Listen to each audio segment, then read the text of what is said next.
Gravitational time dilation is experienced by an observer that, at a certain altitude within a gravitational potential well, finds that their local clocks measure less elapsed time than identical clocks situated at higher altitude, and which are therefore at higher gravitational potential. Gravitational time dilation is at play, for example, for ISS astronauts. While the astronauts' relative velocity slows down their time, the reduced gravitational influence at their location speeds it up, although to a lesser degree. Also, a climber's time is theoretically passing slightly faster at the top of a mountain compared to people at sea level. It has also been calculated that due to time dilation, the core of the Earth is 5 years younger than the crust. Travel to regions of space where extreme gravitational time dilation is taking place, such as near, but not beyond the event horizon of, a black hole, could yield time-shifting results analogous to those of near-light-speed space travel. Time slows down near a black hole due to the extremely strong gravitational field of the black hole. According to the theory of general relativity, this phenomenon is due to the gravity of the black hole curving space-time in a way that affects all measurements of time and space near the black hole.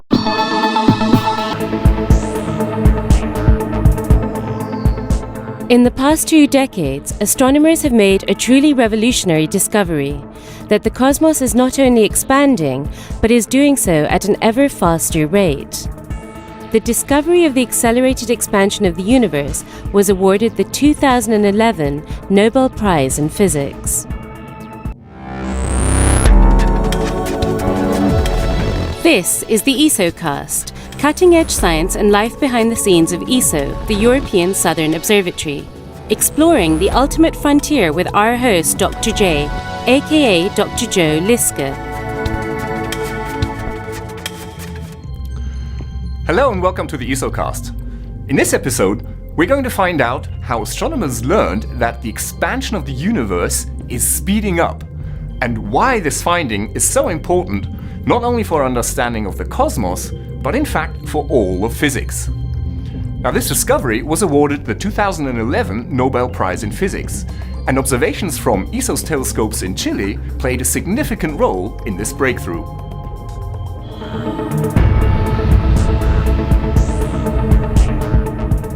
The universe we live in was created in the Big Bang some 13.7 billion years ago.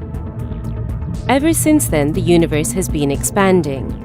And for decades, astronomers have wanted to learn more about the nature of this expansion. For a long time, there were 2 main ideas.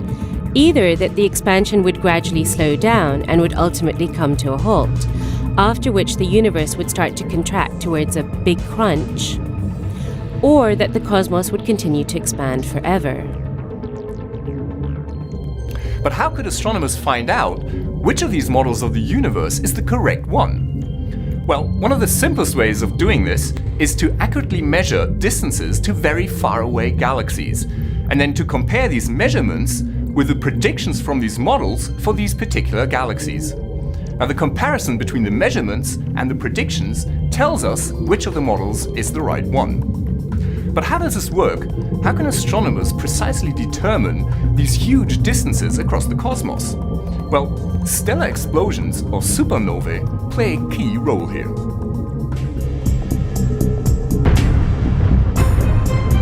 Supernovae are rare cosmic events. They are exploding stars. There is a certain type of explosion known as a Type 1a supernova, which is ideal for measuring distances in the cosmos. These supernovae are very bright, which means they can be seen even in distant galaxies. And what's more, their intrinsic brightnesses are always the same, meaning that their distances can be inferred from how bright they appear to us from Earth.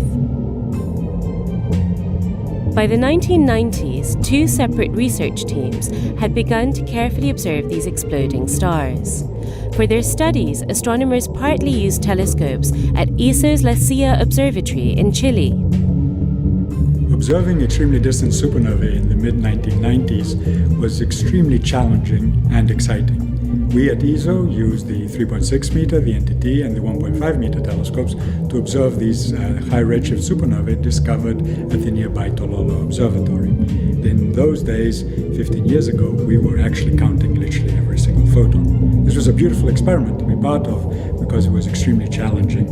The critical component of all of this is, of course, to realize that we did not set out to find the accelerating universe. So watching a new paradigm in physics establish itself has, of course, been very interesting, and it's been great fun. Once we had established that the distant supernovae were too far away for a universe that was dominated by gravity, we had to go back and measure this again. So the accelerated expansion that we measured with the first set of supernovae, and which then was translated very quickly to a new component for cosmology, dark energy, we had to confirm that result.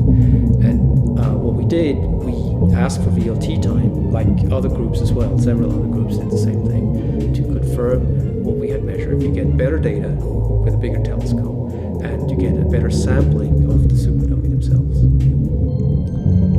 The discovery of the accelerating expansion of the universe was one of the most unexpected and important of the last decades. It was so unexpected because up until that point, everyone believed that the expansion of the universe should be slowed down by the attractive force of gravity exerted by all of the matter in the universe.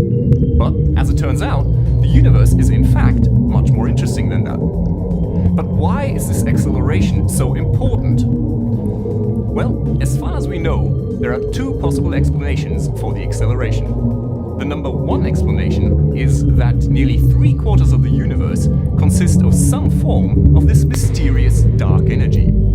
Now, dark energy is so mysterious because it exerts negative pressure. That's pretty exotic stuff. The number two explanation is that there's something wrong with our understanding of gravity. In other words, that Einstein's theory of general relativity is not quite correct. Now, in either of these cases, we are confronted with completely new physics, and that's why this is so important and why this discovery was awarded the 2011 Nobel Prize in Physics. This is Dr. J, signing off for the ESOcast. Join me again next time for another cosmic adventure.